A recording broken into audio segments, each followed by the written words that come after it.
Nestled into the mountains in far west Japan is a beautiful port city, a city with a unique history within Japan, history that is much deeper than a horrible day in 1945. Nagasaki is a fascinating city to explore and one that we fell deep in love with. Don't miss the end of the video where we've tucked some behind-the-scenes secrets about our time in Nagasaki. We're in the city that more people recommended we visit than any other. Where are we? We are in Nagasaki. We are so excited to be here and dive into the history of this unique city. This town's all that and a bag of chips. There are certain characteristics unique to Nagasaki that you can't find anywhere else in Japan. And we are going to spend 2 days here diving into the great history that this city has to offer.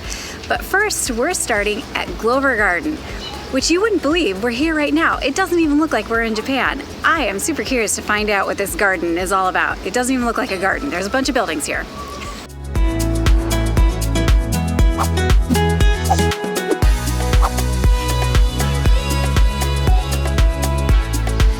The first building that you come to when you visit Glover Garden is a former shipyard bunkhouse. And it used to be right across the harbor, and it's been relocated here to Glover's Garden, which is sort of like an open air folk museum. We go to these in Europe and we absolutely love them, and to find one here in Nagasaki is really special. So what they do is they take older buildings and they relocate them, putting them together in one central area so that you can visit them as a tourist and see what life was like a couple hundred years ago. The ones here are Western buildings, which is so unique to find all in one place like this. Starting with that shipyard bunkhouse? Starting with the shipyard bunkhouse.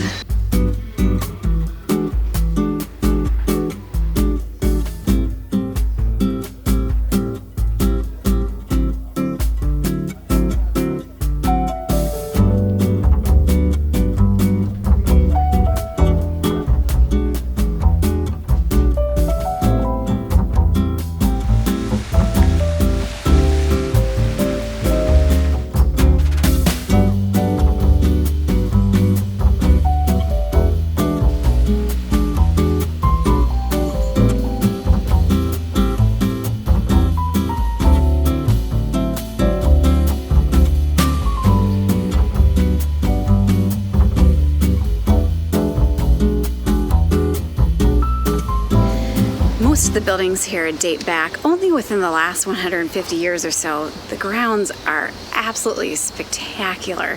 So beautiful, waterfalls everywhere, and the houses are really interesting, and most of them have museum exhibits inside telling you about the history of the house.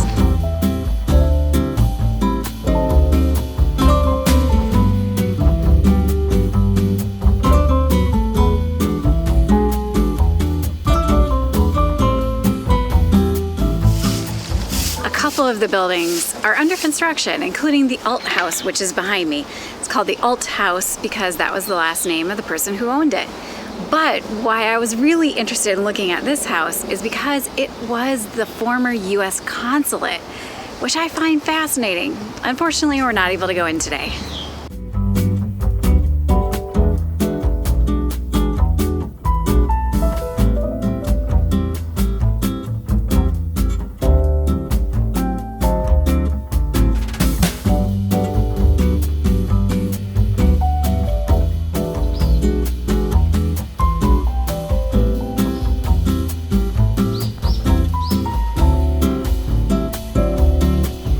This is the former Glover House, and it also happens to be the oldest wooden Western-style house in all of Japan. Thomas Glover, who this site is named for, was an influential Scottish businessman who is also credited with introducing Japan to its very first steam locomotive in 1865.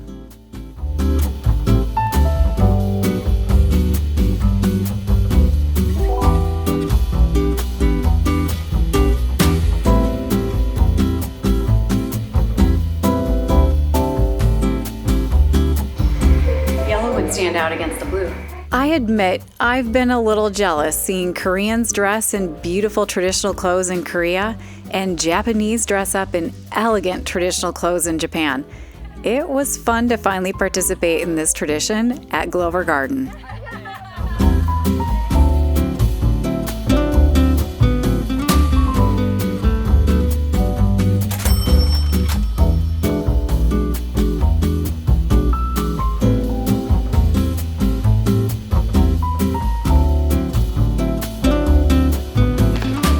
Short walk downhill from Glover's Garden is a cathedral that overlooks a square, and you could easily mistake this for being anywhere in Europe. You could confuse the square with Europe, except there's not enough people, it's far cleaner, there's not enough waffles, what did I forget? Too many bathrooms, and they're way too clean. It is the strangest vibe that we've run into in Japan.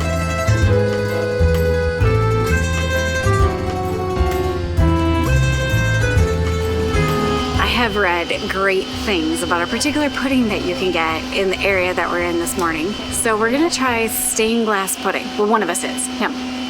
Here it is. It's beautiful. So this is really unique. It looks like some jelly or jam or some kind of preserved fruit on top with pudding underneath. It looks delicious. And I'm gonna try not to spill it out of my jar. Oh God, be careful. This is pretty delicious. It's pretty simple. The flavors are subtle, but it's just custard or pudding with fruit jelly. It's good. The fruit jelly is inspired by the cathedral that we're going to next.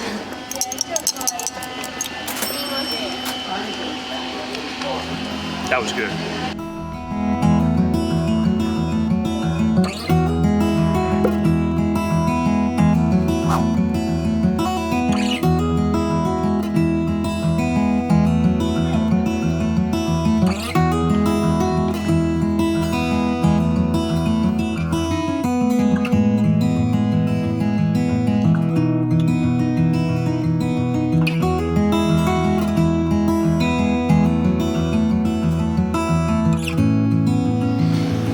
Church grounds are really neat, but we are not able to film in any of the buildings. So you're just gonna have to come here and see the insides of them yourself.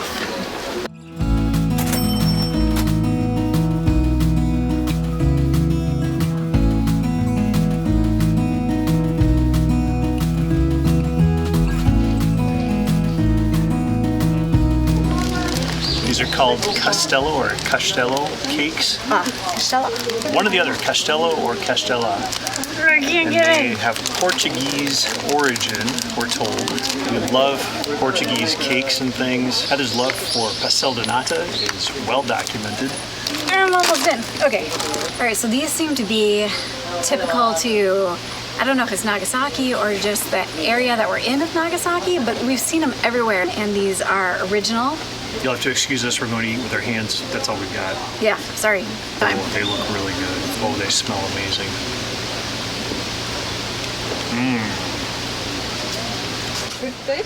Yeah, very good. Delicious. So the cake is really soft. On one side, I assume it's the honey, but there's a crystallized sugar of some kind. So it's got a nice crunchy texture, which is really fun. It's really good flavor. Kind of want to know what all the other flavors taste like. So it's a fun snack. You should get these too if you come here and you go to the church and you can't film anything for other people and you need to console yourself with a cake. You should get them too. Only 250 yen, which is, what is that, $1.50? Something like that. We'll put the price right there. I'm gonna have another one. Are you? Save it for later. If you want to try a Castella cake, you pretty much can't miss them if you're in this area of Nagasaki. They are everywhere.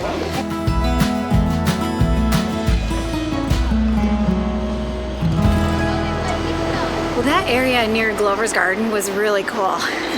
I never expected to find such European influence here in Japan. It's kind of wild to start our day that way. And now we're headed to something that Google Maps calls the Dutch Slope. So I'm expecting to see more European influence. More European stuff in Japan? I know, it's so odd. What's up with that? It's so cool though.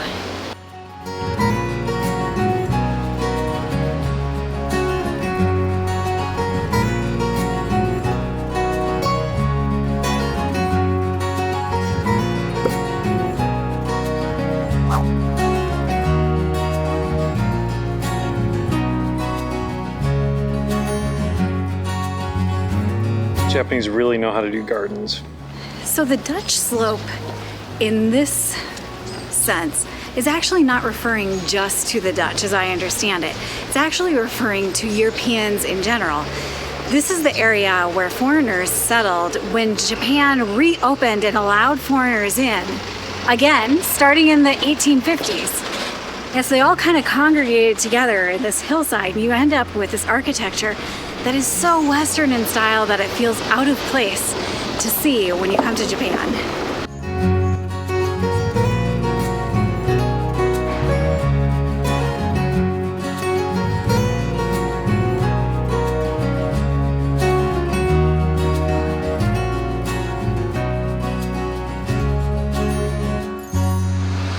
This feels like a good place to break into our video to remind you to visit the Eyeglass Bridge. It's not far from the shopping arcade and Dejima Island, and it is the oldest stone arch pedestrian bridge in all of Japan. It dates back to the year 1634.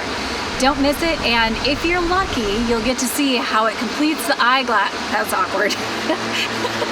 Bad tourist. And if you're lucky, it'll look like eyeglasses while you're there, reflecting the sky onto the water, like this. Making it look like a pair of glasses. Like these. That make the arch look like glasses. Sort of like these, which are bills. And I cannot see from them. Don't miss it.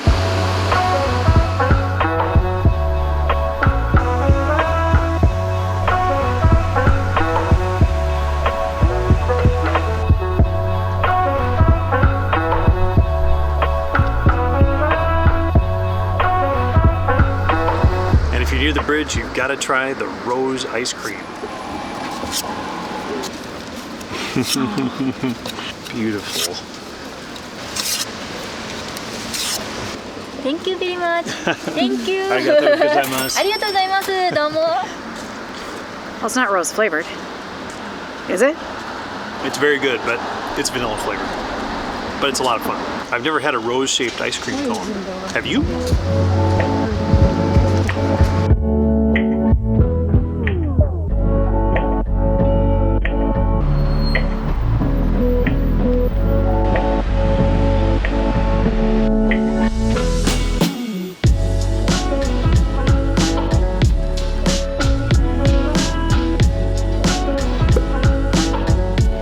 Mentioned earlier that Nagasaki is completely unique in all of Japan, and this is one of the reasons why it is completely unique. For over 200 years, Japan cut off trading with all the rest of the world, except for right here in Dejima. This is a man-made island where foreigners were permitted to live and conduct trade with the Japanese. And it is the only place in Japan for over 200 years where they were allowed to do so.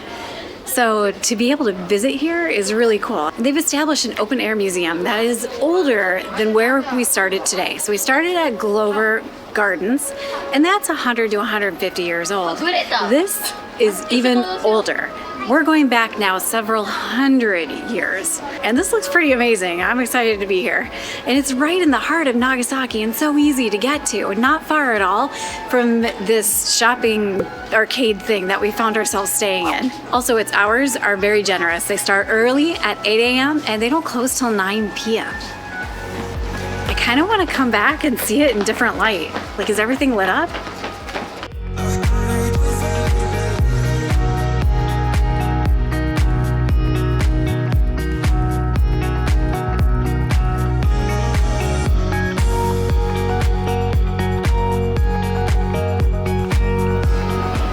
Nagasaki merchants were hired by the shogun in 1600s to build this island, and originally Portuguese traders lived here, and then they were expelled at some point and the Dutch moved in.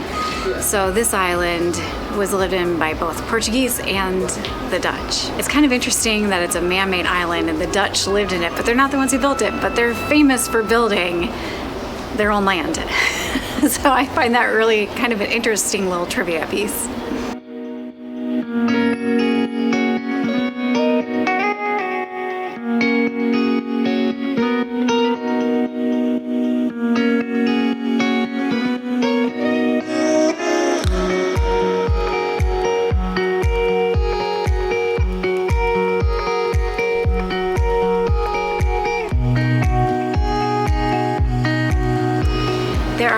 sorts of English signs telling us all about Dejima, where we are. And they've informed us that there was a fire in 1798 and it took out most of the western section of Dejima Island. And so it had to be rebuilt, which they have done as close to the original building as possible using records of the day. And everything is very clearly noted, whether it's a guess as to what it looked like or whether they're recreating from notes that they found in people's journals or business records. Also, this is by far the best museum that we've been to today. Yeah. Very good descriptions in all of the rooms, English and Japanese at least.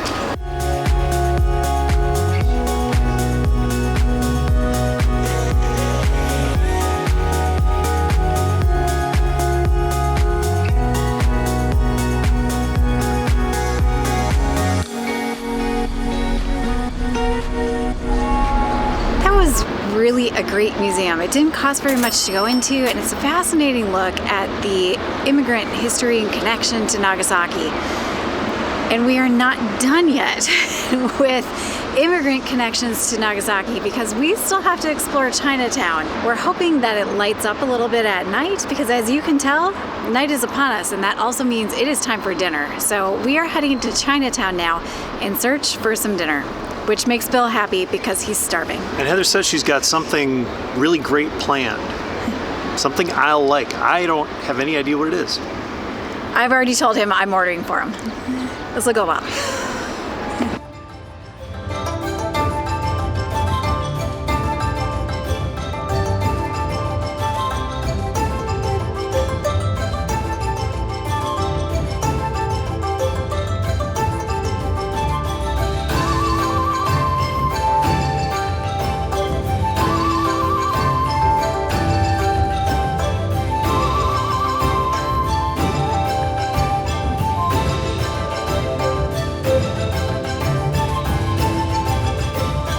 This restaurant in Chinatown was a real treat. We both had regional Nagasaki dishes. Mine was a crispy noodle dish called Sara Udon, and Bill's was champon. Both were absolutely delicious. You're gonna love this.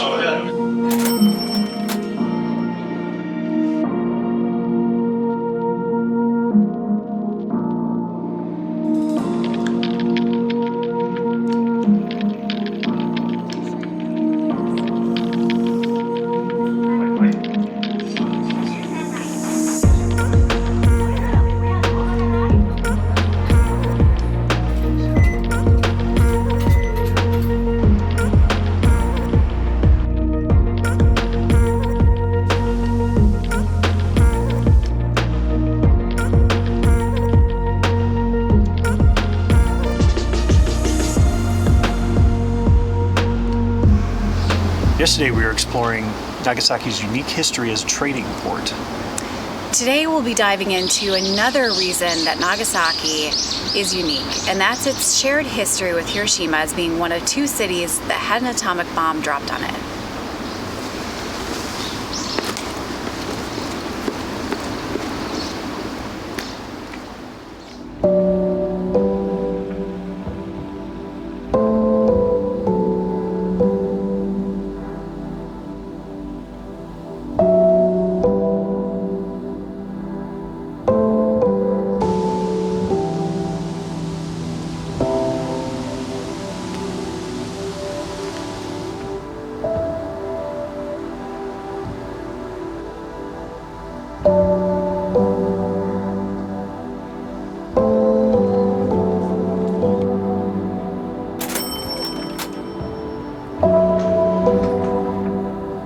Nagasaki's Atomic Bomb Museum helps take you back in time as you watch the years march backwards along the stairwell until you reach 1945.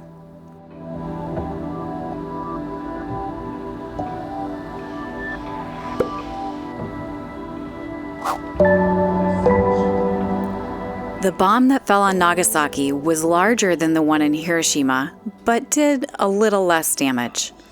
The bomb had missed its target by about 2 miles, and the hills where the bomb fell helped prevent additional spread of the bomb's destructive effects.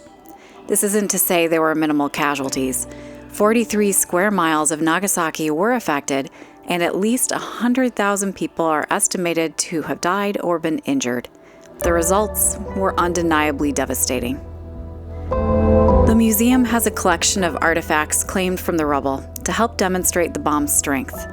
They've also captured first-hand testimony from survivors and their families.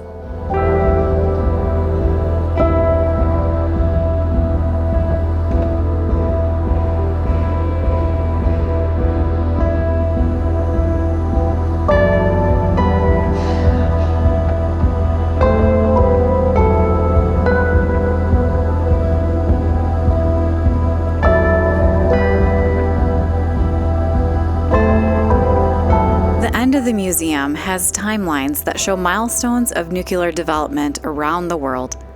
Seeing the A-bomb dome from Hiroshima was a bittersweet reminder of our visit there.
Origami piece crane displays that we saw are all the more impressive once we learned how to make our own.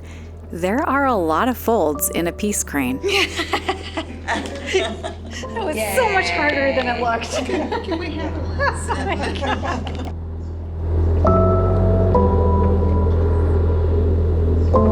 There are several parks that you can visit near the Atomic Bomb Museum. One of them has a memorial dedicated to the spot of the Hypocenter of the atomic bomb.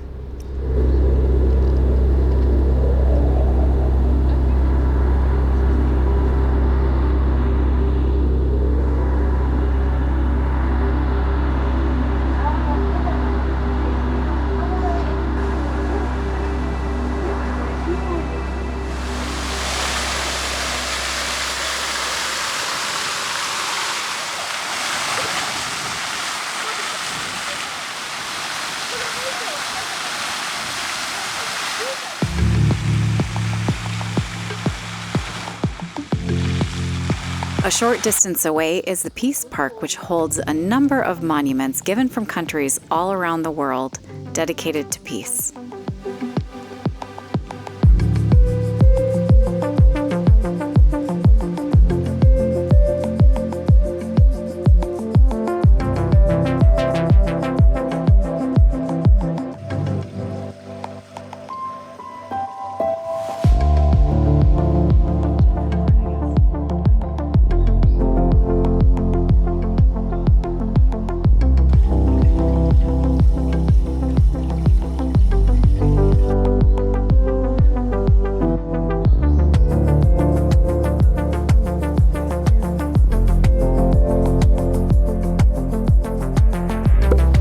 Outside of the former house of Dr. Takashi.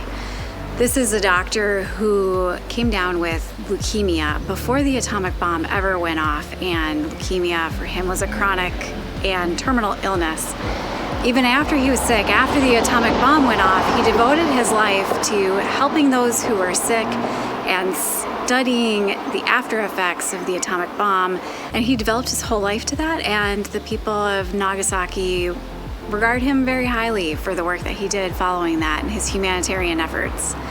He also wrote a lot of books. This was a sick man who really did a lot of good facing the end of his days, so it's pretty amazing.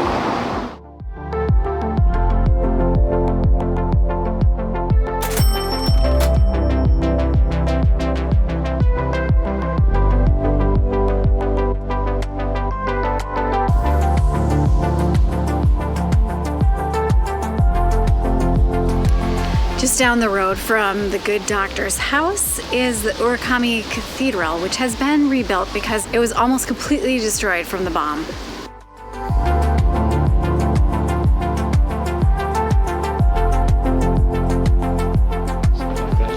Urakami Cathedral stands on a hill and has been rebuilt, and the Pope even did a service here in the early 1980s. But as we exit the church and we look out ahead of us and we see all these relatively modern buildings, you can't help but try to imagine what it might have looked like in 1945. There was nothing here.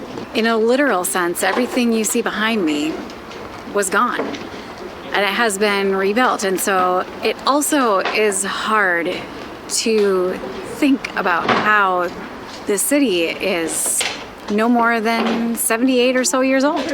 And just kind of some thoughts as we come out of the cathedral and we're overlooking this beautiful viewpoint in the city, and just thinking about how it looked like then and how it looks now.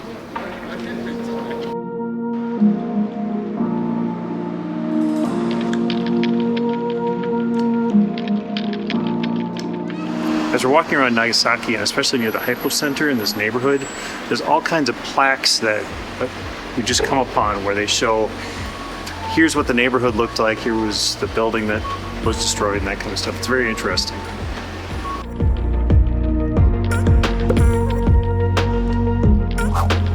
Well, this is the other half of it.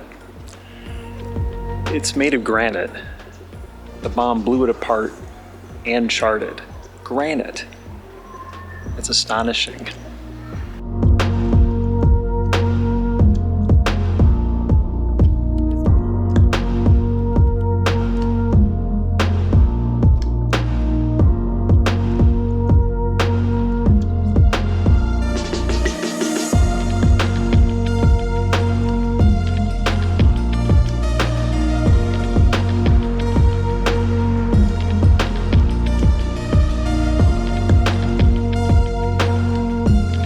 We enjoyed the view from the cathedral so much that we realized we have not yet sought out a view from a great height here in Nagasaki. It's one of our favorite things to do in new cities, so that we get a perspective over just how big or how small a city is that we're visiting.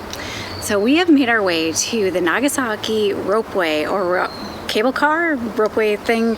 They're the things that hang dangerously and take you to the top of mountains for great views. They are terrifying. Something did not go well with this cable car. The size of my fist. Very safe.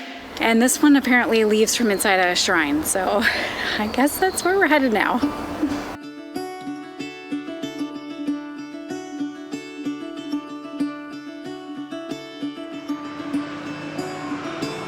Caught behind Venetian blinds, out of reach for the city lights. This ain't where I belong. Hey, look at me, man, what I've become. I've been running east, looking for a sunset, digging deep since '99. What I thought was gone was sitting in my pocket in plain sight all along. It's time for me to go, burn all bridges. All I know, I got lost along the way, fell between the foam, pulling stitches. Time to let go, so come what may.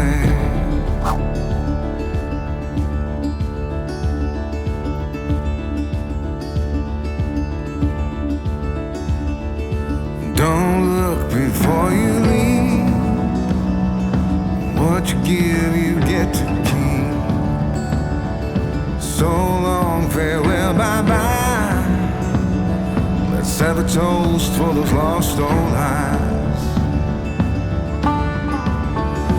And my crooked little heart that seems so rebellious is falling apart right now. I'm bleeding, an easy kill, gonna leave it all behind. I think it's time for me to go, burn all bridges. All I know, I got lost along the way, fell between the fold, pulling stitches. Well, the views from up here are indeed absolutely fantastic. Nagasaki is stunning. We can see all the way over to the gardens where we spent yesterday, to Peace Park where we started this morning. This has been an absolutely incredible 2 days in Nagasaki. Thank you so much for watching. We have so much to share with you from behind the scenes of this week's video. Let's just go in the order of least impactful to our trip to most impactful to our trip. So problem number one was the smallest of three things that happened to us here in Nagasaki, and that's that I absolutely tripped and fell on my face. Thankfully it was on carpet, so I don't have any actual damage that you can see. But I turned my ankle, my toes, my wrist, my fingers, my shoulder. It took me out of commission for pretty much an entire day. But that's okay because we had Bill's problem that we had to deal with that same day as well, which will bring us to problem number two.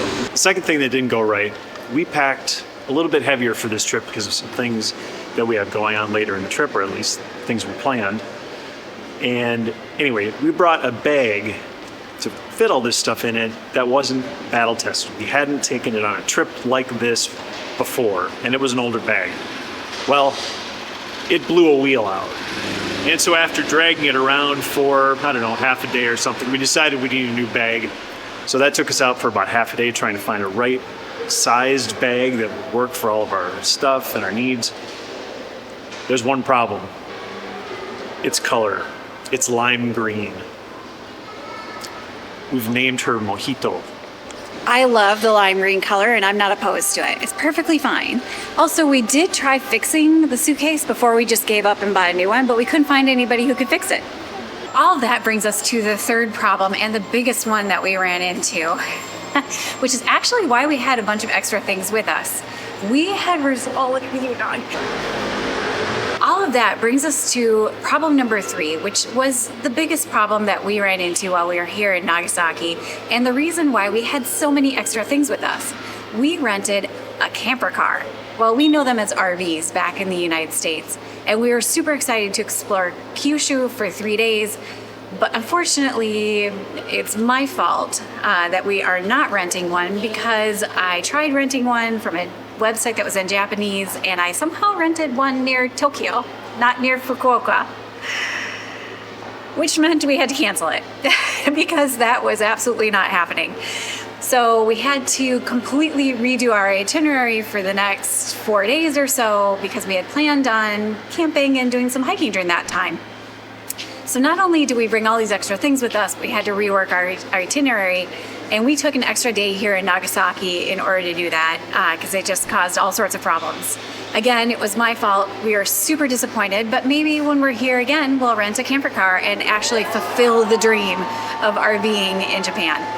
And those are the three things that caused us to save 4 days in Nagasaki instead of 2, and we are not complaining about it because we absolutely fell in love with the city. It's beautiful, and I probably could have stayed here for even longer and done some day trips to nearby towns. So that is your behind the scenes look into Nagasaki and how we spent 4 days here instead of 2.